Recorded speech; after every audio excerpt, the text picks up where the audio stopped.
پرویز صاحب نے میرے ساتھ بڑی زیادتی کی اس لیے کہ مجھ سے پہلے تقریر ایک ایسی شخصیت کی رکھ دی ہے جو کہ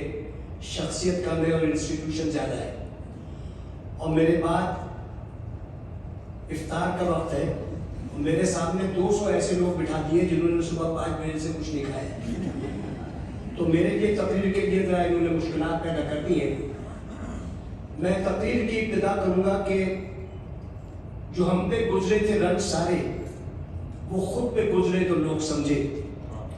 جو ہم پہ گزرے تھے رنج سارے وہ خود پہ گزرے تو لوگ سمجھے، اور اپنی اپنی محبتوں کے عذاب جھیلے تو لوگ سمجھے، اور وہ جن درختوں کی چھاؤں میں سے مسافروں کو اٹھا دیا تھا، وہ جن درختوں کی چھاؤں میں سے مسافروں کو اٹھا دیا تھا، انہی درختوں سے اگلے موسم جو پھل نہ اترے تو لوگ سمجھے، اور وہ گاؤں کا ایک ضعیف دہقاں سڑک کے بننے پہ کیوں خفا تھا، اسی کے لڑکے شہر کو جا کے کبھی نہ لوٹے تو لوگ سمجھے۔ چونکہ میرا قبر میں جانے کا ابھی تک تجربہ نہیں ہے، مجھے پورا یقین ہے کہ کسی مولوی کا بھی نہیں ہے، تو میں سمجھتا ہوں کہ موٹیویشن 2 طریقے سے ہوتی ہے۔ ایک تو ایلوپیتھک ہوتی ہے جو کہ مولوی صاحبان کرتے ہیں کہ قبر کے 3 دن کے حالات بتاتے ہیں، اور جب وہ 30ویں دن تک پہنچتے ہیں تو آپ گھبرا کے اپنی جیب میں ہاتھ ڈال دیتے ہیں اور چندہ دے دیتے ہیں۔ میں ہومیوپیتھک طریقے پہ یقین رکھتا ہوں، اور وہ طریقے کا فائدہ یہ ہے کہ اگر ہومیوپیتھک علاج سے فائدہ نہ ہو تو نقصان بھی نہیں ہوتا ہے۔ اللہ تعالیٰ نے قرآن مجید میں جگہ جگہ انسان کو کہا ہے کہ تم سمجھتے کیوں نہیں، تم فکر کیوں نہیں کرتے، تم سوچتے کیوں نہیں، تم پوچھتے کیوں نہیں، اور پھر آخر میں ہمارے جیسے انسانوں کے لیے تب آ کے کہتا ہے کہ زمانے کی قسم انسان خسارے میں ہے۔ یہ وہی خسارہ ہے جو ہم چھوٹے چھوٹے لوگوں کو اپنی عنایت کا اور اپنی خدمت کا، اپنی محبت کا مستحق نہیں سمجھتے، اور ہم سمجھتے ہیں کہ موت تو ان کو آئے گی، ہمیں کیوں آئے گی۔ میں یہ سمجھتا ہوں کہ اللہ تعالیٰ نے قرآن مجید میں سورہ رحمان میں 31 دفعہ آپ کو یہ بات جتائی ہے کہ تم اپنے پروردگار کی کون کون سی نعمت کو جھٹلاؤ گے،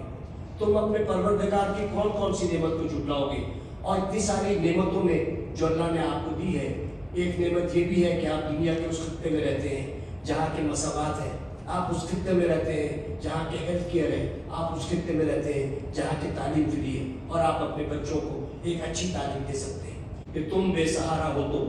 کسی کا سہارا بنو، تم بے سہارا ہو تو کسی کا سہارا بنو،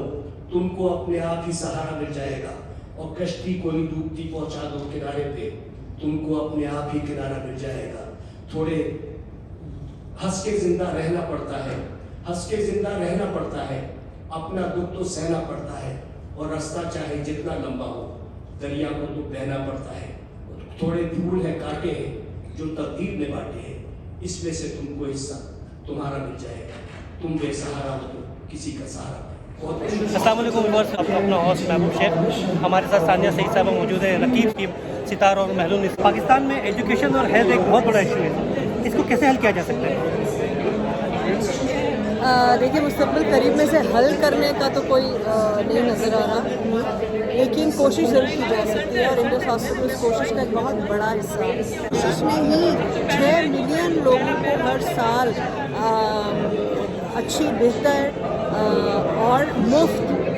سہولیات فراہم کی ہیں صحت کی، جس کا مطلب ہے کہ ممکن تو ہے ہماری ہیلتھ کو، ہماری ایجوکیشن کو، ہمارے بچوں کے مستقبل کو پرائیورٹائز کیا جائے، تو یہ ایسے ہی ہوگا۔ جو پرائم ٹائم ہے یہ 8 سے لے کے 11 بجے تک، وہ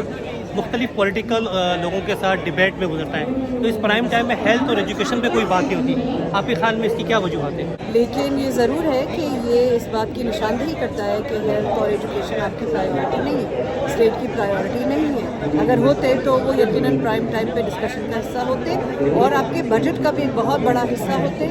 اور آپ کے جتنے ایکشنز ہیں جو کہ بہت ہی ریئر ہیں، جو کبھی